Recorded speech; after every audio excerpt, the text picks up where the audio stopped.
Welcome back. You're watching World Insight, coming to you live from Beijing on CGTN. I'm Tian Wei.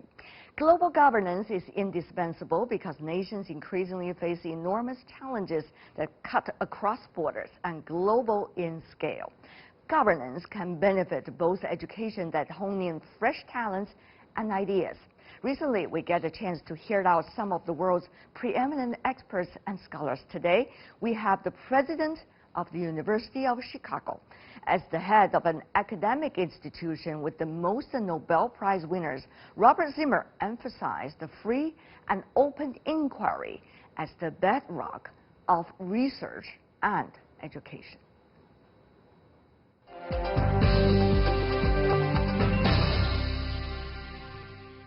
What do you make of the issue of governance, the qualities of governance, when we see all the current issues, exploding around the world? I think governance is in fact very difficult. I mean, it's hard to govern.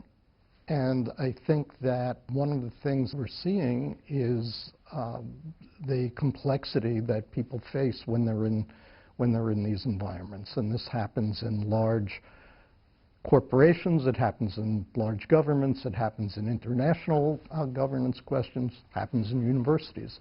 So I think these are challenging questions, and I think people have to work at them, but they're not that easy.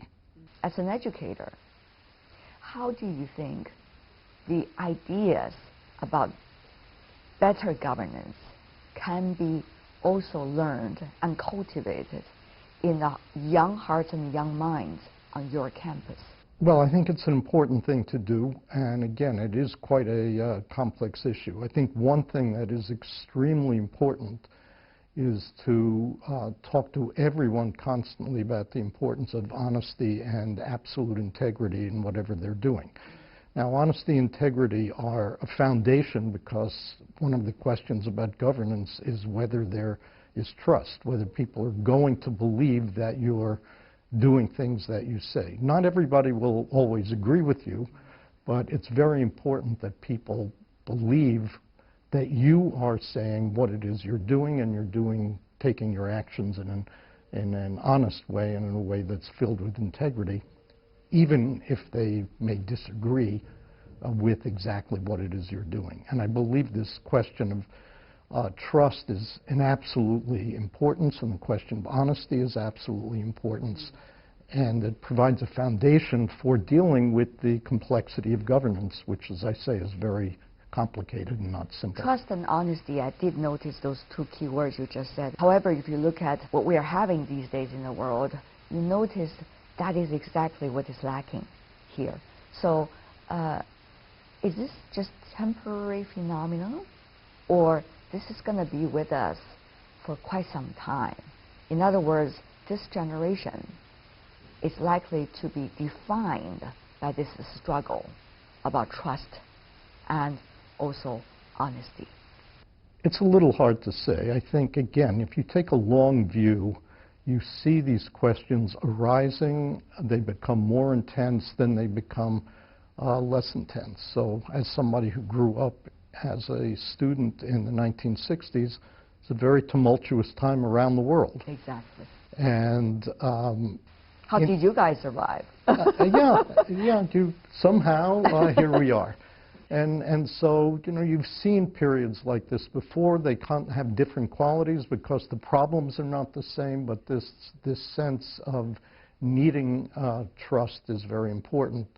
But it can also be a question of, do you agree or disagree with the policies? So what I'd say is honesty and trust are not the only thing, but they form an absolute foundation without which everything becomes more difficult.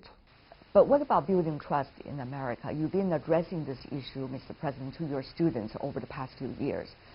Is there a way to do it?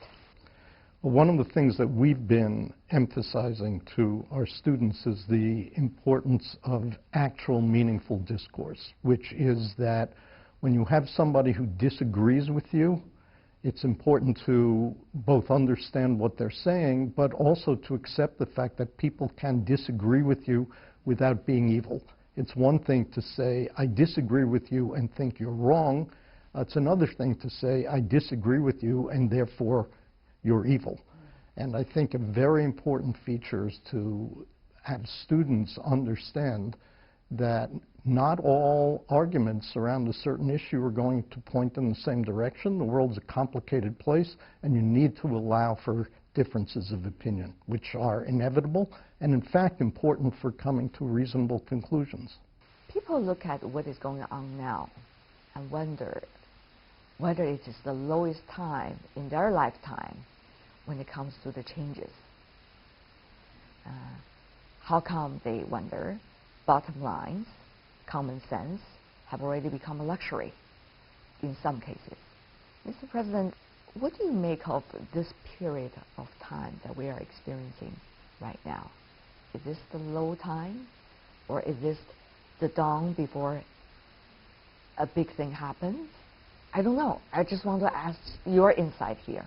Well, predicting the future is really fraught. I don't know anybody who's really very good at that, and I won't pretend to be. Okay, that's a smart choice. And what about your analysis of this? Yeah, but looking back, the 20th century had some periods of extreme destruction at massive scale that is almost unimaginable, except when you continue to look back in history. So we shouldn't imagine that we're in some period where we're at the bottom of that of the things humanity has shown itself capable of doing. On the other hand, it's obviously a complex time with a lot of change, a lot of unrest, a lot of dissatisfaction, a lot of questions about the quality of governance, and we have to try to get ourselves into a better spot so that we don't see repetitions of this kind of massive destruction. Where's that better spot?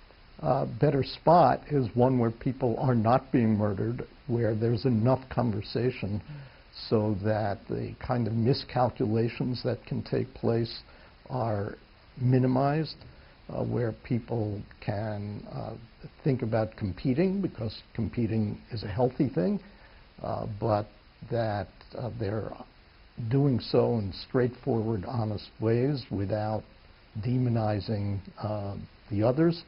And if we can get to that spot, that would be a better spot. That is the University of Chicago President Robert Zimmer. Amid China-U.S. trade tensions, Mr. Zimmer sent a university-wide email this June in which he stressed the University of Chicago, his university, would keep its commitment to support international students and academics. He continued to encourage interactions in science and technology and cultural exchanges. During his visit to Wuhan University earlier this June, he said his university would still welcome Chinese students and Chinese scholars. He said international engagement would go on despite difficulties.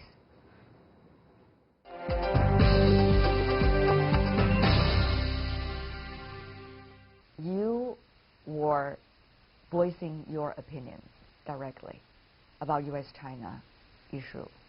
And you said openly, University of Chicago would welcome international students, just as before. Now, how much does that take political guts to be able to say it? I think it's honestly pretty straightforward. It's been something that the university's believed in for a long time. We've made a very big effort recently to do yet more of it, and we had a very clear path, and we're committed to the path. And so we went ahead and continued to do it. I would assume it could not be done without some kinds of opposition, verbally or non-verbally. Not really. I think there's a degree of question in the United States, I think, as everybody knows, about the relationship, particularly with China. There are issues around evaluation of various immigration policies and so on. So there are definitely things in the air that raise a lot of questions. But when you have a very clear view of what the nature of your education is about, what the nature of the research environment that you want to create create is, and you see the absolute importance of being open and welcoming to people from all countries, it becomes easier to know what to do. When you think about issues as extreme as decoupling, how much does that impact your understanding of the potential of, state-to-state relations and also educational cooperation?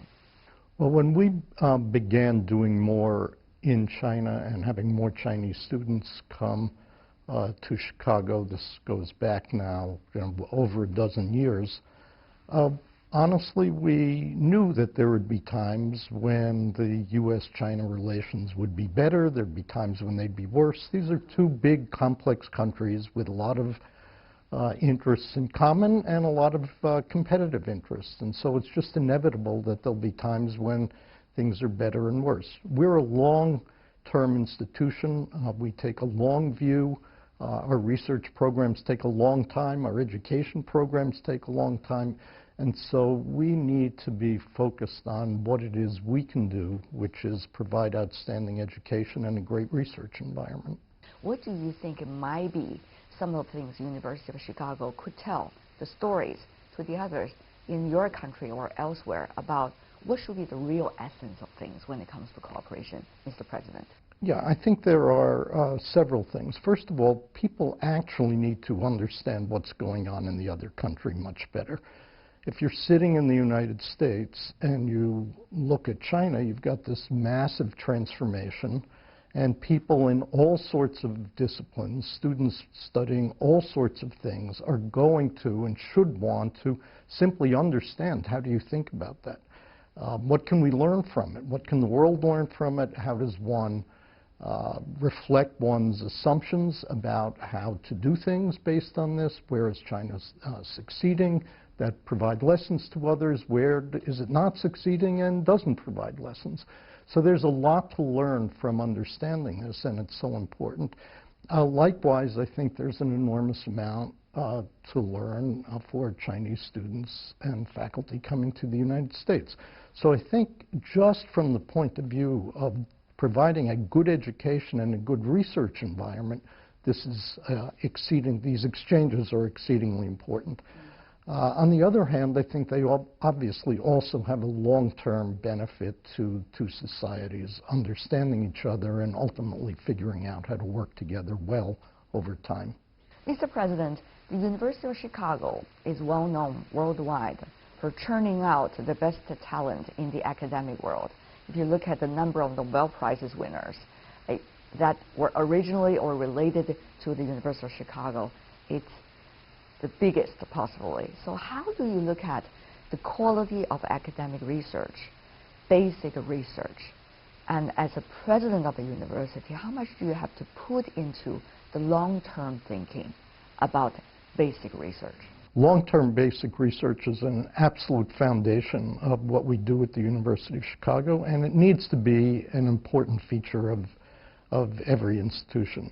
And we create and sustain an environment where people can challenge current paradigms, think about things in very, very different ways, have their ideas tested by ongoing challenge, and this is part of the environment at the University of Chicago that produces so many people who contribute so many new ideas. What do you really think, fundamentally, Mr. President, is the role of universities? The role of universities, I think, is really threefold.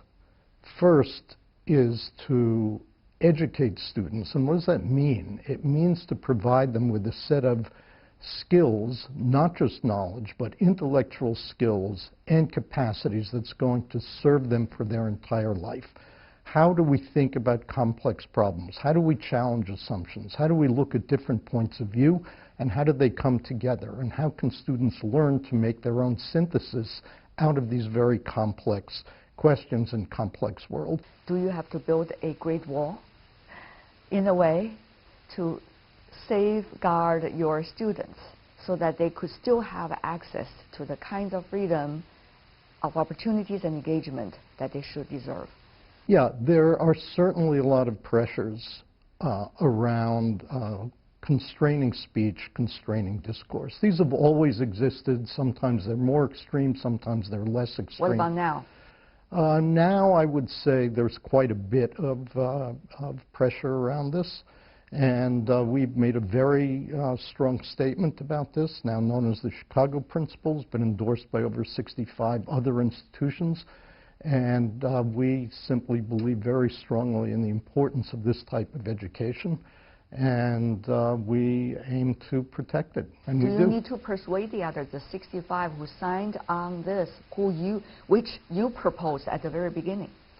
Well, I respect other institutions having to figure out what it is they do. I mean, I clearly have an opinion as to what the nature of the most outstanding education is, and we make it very clear, and it's part of the motivation for the Chicago Principles. But ultimately, every institution needs to figure out for itself what it is, because otherwise it won't be effective just giving them advice.